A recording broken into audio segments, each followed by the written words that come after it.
இன்றைக்கி நம்ம வெஜிடபிள் புலாவ் செய்ய போகிறோம். அதுக்கு ஃபஸ்ட்டு ஒரு 4 டீஸ்பூன் கிட்ட நான் நெய் ஊற்றிக்கிறேன். அதுக்கப்புறம் அதில் நட்சத்திர சோம்பு, ஏலக்காய், கல்பாசி போட்டுக்கிறேன். மிளகு, ஜீரகமும் போட்டுக்கிறேன். அதுக்கப்புறம் வெங்காயம் போட்டுக்கிறேன். புலாவுக்கு மிளகு, ஜீரகம் தாளிக்க போடணும். எதுவுமே அரைக்க தேவையில்லை. 4 பச்சை மிளகாவும் இதோட நான் ஆட் பண்ணிக்கிறேன். பச்சை மிளகாய் போட்டக்கப்புறம் நல்லா வணக்கிக்கோங்க. பட்டை கிராம்பு தூள் போட போகிறதுனால நான் இதில் வந்து பட்டை கிராம்பை ஆட் பண்ணல. நீங்கள் வேணுன்னா ஆட் பண்ணிக்கோங்க. இப்போ குடைமிளகாய், பீன்ஸ், காலிஃப்ளவர், கேரட் இந்த 4 காய்கறிகளையும் நான் வெஜிடபிள் புலாவில் சேர்க்க போகிறேன். இது மட்டும் இல்லாமல் பச்சை பட்டாணியும் சேர்த்துக்கிட்டேன். இப்போ நான் இதில் கொஞ்சம் வெங்காயத்தாள் சேர்க்குறேன். வெங்காயத்தாள் இல்லைன்னா ஒன்றும் பிரச்சனை இல்லை, கொத்தமல்லி போட்டுக்கலாம்.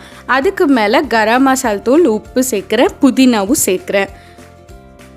அதுக்கப்புறம் இஞ்சி பூண்டு பேஸ்ட்டு நான் சேர்த்துக்கிறேன். 1.5 ஸ்பூன் அளவுக்கு இஞ்சி பூண்டு பேஸ்ட்டு நான் இதில் சேர்த்துக்கிறேன்.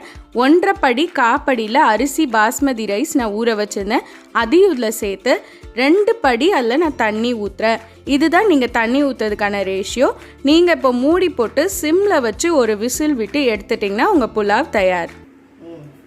பார்த்தீங்கன்னா அக்கா புலாவ் பண்ணியிருக்காங்க, சூப்பராக இருக்குது. நெய்யை அப்படி ஊற்றிருக்காங்க. மட்டும் இல்லாமல் வெஜிடபிள்ஸ் நல்லா பொடிசாக கட் பண்ணியிருக்காங்க. நல்லா வதங்கிருக்கா சார், சூப்பராக இருக்குது. அது மட்டும் இல்லாமல் இந்த பன்னீர் பார்த்தீங்கன்னா கடாய் பன்னீர், இதுவும் நல்லா சூப்பராக இருக்குது. பெப்பர் டேஸ்ட் எடுத்து சோத்தில் வச்சு சாப்பிட்டா சூப்பராக இருக்குது. அது புலாவ்டா, எவ்வளோ அழகாக புலாவ் செஞ்சால் அது சோத்துலன்னு நீ வைக்கப்படாமல் சொல்கிறியடா. அதனால் நீ போய் சாப்பிட்றா, சாப்பிட சொல்லு.